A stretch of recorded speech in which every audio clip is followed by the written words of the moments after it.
एक दिन धनिया को पुलिस पकड़ कर ले गई और उसको थाने में बंद कर दिया। जब शिक्षा भैया को यह बात पता चली तो वो तुरंत थाने पहुंचे। जब उन्होंने थानेदार से पूछा कि धनिया को क्यों बंद किया है तो थानेदार बोला कि आपके बगल में रहने वाले टिड्डा जी ने धनिया पर चोरी का आरोप लगाया है। अब आपको जो कुछ कहना है कल कोर्ट में आके कहिएगा। अब शिक्षा भैया जानते थे कि टिड्डा जी ने सिर्फ उनको परेशान करने के लिए ही धनिया पर झूठा आरोप लगाया है। इसीलिए शिक्षा भैया पहुंचे शहर के सबसे भोकाली वकील के पास और उन्होंने सारा किस्सा बता दिया। किस्सा सुनने के बाद वकील बोला कि धनिया को जेल से नहीं छुड़ाया जा सकता भाई, क्योंकि धनिया के सपोर्ट में कोई एविडेंस हम पर है नहीं, और अगर हमने इस जज को रिश्वत दी तो हम पक्का केस हारेंगे। तो शिक्षा भैया ने उनसे कहा कि प्लीज आप बस केस लड़िए, बाकी सब मैं देख लूंगा। अगले दिन जब सुनवाई हुई तो धनिया केस जीत गया और वकील एकदम भौचक्का कि शिक्षा भैया ये क्या हुआ, हम केस कैसे जीत गए? तो शिक्षा भैया बोले क्योंकि हमने इस जज को रिश्वत दी थी। तो वकील बोला कि रिश्वत वालों से तो यह जज सख्त नफरत करता है। तो शिक्षा भैया बोले कि माना रिश्वत हमने दी थी, लेकिन लिफाफे पर नाम तो टिड्डा जी का ही लिखा था ना।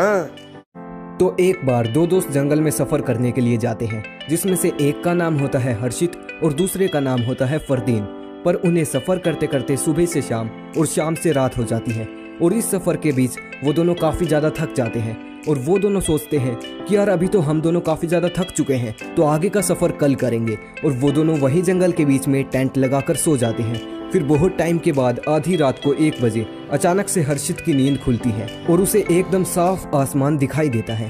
फिर वो हैरानी के साथ फरदीन को जगाता है और बोलता है कि बता भाई तुझे आसमान में क्या दिखाई दे रहा है? और फरदीन बोलता है भाई मुझे तो बहुत सारे सितारे नजर आ रहे हैं। फिर हर्षित बोलता है तो फिर बता कि इससे तुझे क्या समझ में आया? फिर फरदीन बड़ा खुश होकर जवाब देता है कि इससे पता चलता है कि आसमान बहुत सुंदर है। और हर्षित बहुत हैरानी और गुस्से के साथ बोलता है अरे वो न्यूटन की औलाद, टेंट चोरी हो गया है। और दोनों लड़ने लगते हैं कि भाई ये मेरी गलती नहीं, ये तेरी गलती है। धनिया को पूरे शू मार्केट में कोई भी जूता नहीं बेचता, क्योंकि सबको पता है कि धनिया जूते के पैसे देगा नहीं। ऐसे में शिक्षा भैया ने जूते की नई दुकान खोली थी। धनिया पहुंच जाता है शिक्षा भैया की दुकान पे। शिक्षा भैया 3 दिन बाद मेरा इंटरव्यू है, मुझे एक जोड़ी जूते चाहिए, कोई अच्छे से जूते दिखाओ। ये लो धनिया, ये तुम्हारे इंटरव्यू के लिए एकदम परफेक्ट रहेंगे।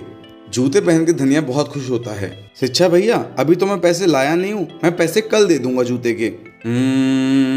चलो ठीक है धनिया, ये जूता ले जाओ, पर कल याद से पैसे दे देना, ठीक है? शिक्षा भैया अंदर स्टोर में जाके जूते को पैक करके बाहर ले आते हैं। धनिया अपने नए जूते अपने सारे दोस्तों को दिखाता है और सब लोग जूते की बहुत तारीफ करते हैं। अगले दिन उदास धनिया जूते के पैसे गिन रहा होता है। धनिया तुम पैसे दोगे?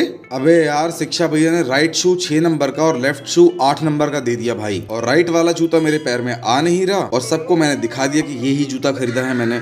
अब तो खरीदना पड़ेगा ना भाई।